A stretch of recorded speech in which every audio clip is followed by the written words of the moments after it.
มันสำหายกว่าสายผู้นอนหน่วยจงมือพองยามมือขึ้นหายใจอำหูเดเจิงหือให้มันกัดเย็นเหมือนหนังพองเม็ดพลอ้อ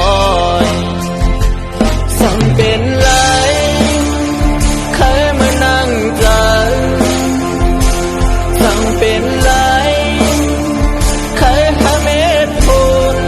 ยอดตกมาก็ยาม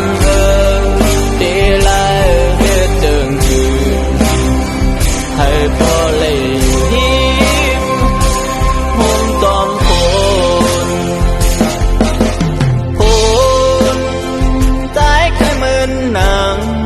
หมอกกุมันอยู่ในกลางหาวให้เลยเศร้าหิมสวยฝน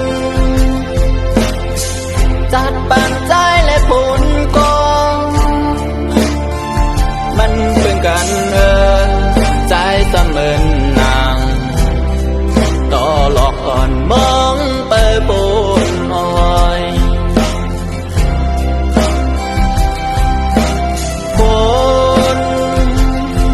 สู่สังเป็นตีปึงอิงก้นต่างน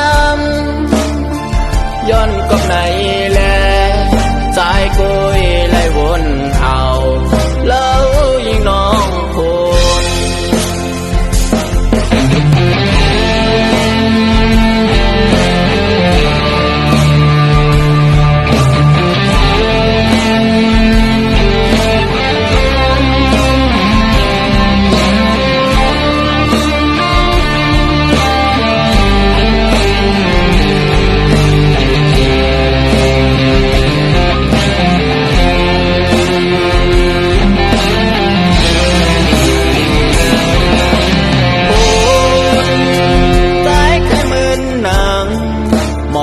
มันอยู่ในกลางหาวให้เลยเศร้า